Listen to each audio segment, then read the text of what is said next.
Hi, my name is Mitch Westing. I'm presenting my technical presentation on Bluetooth. I'm asking if Bluetooth is magic. And why I'm into Bluetooth in the first place, what gets me interested is that I have a Bluetooth speaker and I have Bluetooth headphones, and I've always wondered how it works. I've always been amazed on how quickly and easily it can connect to my phone and other things, and I've just always wondered how that worked. And if you don't know what it is, in the first place, Bluetooth is just a way for two devices to communicate directly through each other. They don't have to go through Wi-Fi. They don't have to go through a satellite or anything. It's just close to how Wi-Fi works. The answer, first of all, is that it is not magic. It actually uses radio frequencies just like Wi-Fi. It creates a link between the two devices. They can communicate directly. They use the protocol. It is all run by the Bluetooth Special Interest Group, and they've got actually two different kinds of Bluetooth. There's two different versions. There's the low energy version and the Bluetooth Classic version, and we'll see that in the next slide. It's a very versatile tool. They fully accept new people, new developers to use their technology. There's lots of documentation, and they want you to sort of create your own projects and products and take it to new heights. In this presentation, I'll be going over first just the background of Bluetooth, and then some current developments and possible opportunities for you and for me. So background, the specifications of Bluetooth. You have the low energy and the classic right here.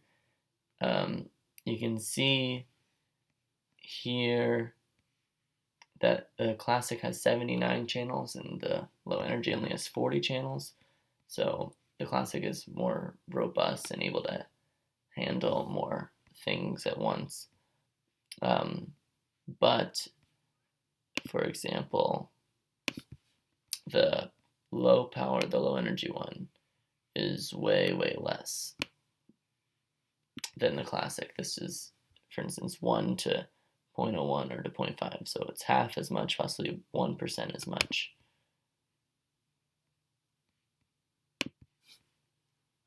Uh, 1% as much power. We're also going to be taking a look at the frequency band up here in the next slide. You'll see it's 2.4 gigahertz. That's the frequency that it runs on. So if you haven't seen this before, it is the frequency allocations for the United States. This is all the frequencies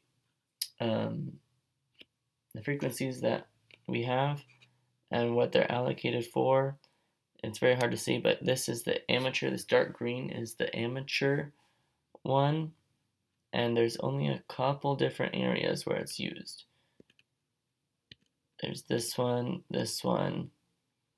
There's also this light pink one is mobile. And there's lots of different mobile ones, for example, because we live in a very mobile world. But that is our 2.4 gigahertz over there. That small dark green band is where the Bluetooth runs at.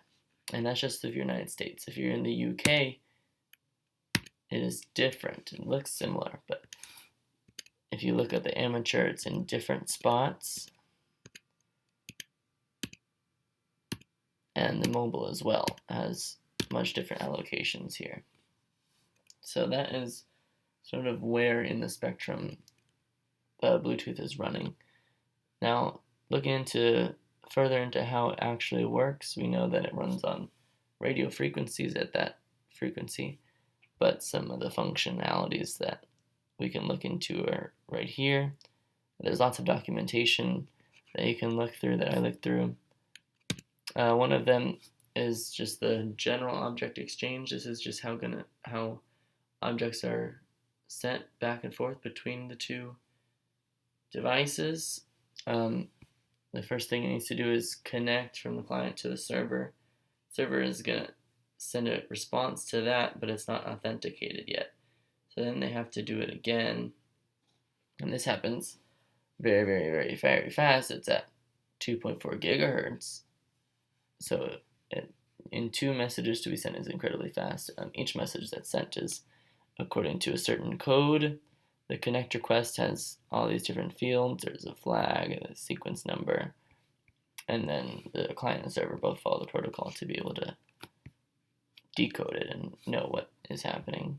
So once the connection there is established between the two, they actually bounce around between different frequencies.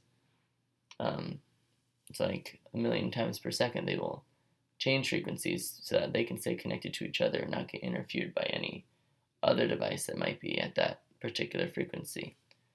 Because in order for a device to interrupt, it would have to be on the certain wavelength at the certain time and then stay on each new wavelength at the same frequency that they're changing.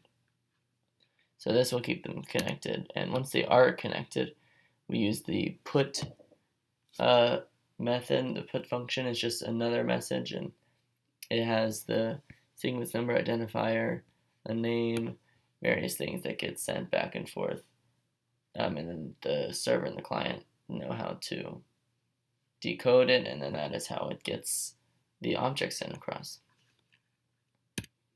And then it is very open for new developers to use. On the main Bluetooth page that gets run by the company, you just have to become a member, and then you can start developing. And there's lots of guides, there's lots of tutorials for you to get started, and they'll even let you sell your product if you develop a full product. You just need to get it qualified. You have to go through testing. They are a professional company, and they want their product to be used professionally and know that everything that's being made is high quality. So there's lots of different tests that need to be passed before any product can be sold using the Bluetooth technology. And then the last thing is the branding that they want. They want you to keep it according to their colors, their brand. They want all to be under one. But it's fully open for you to be able to use it, for us to be able to start developing using this technology.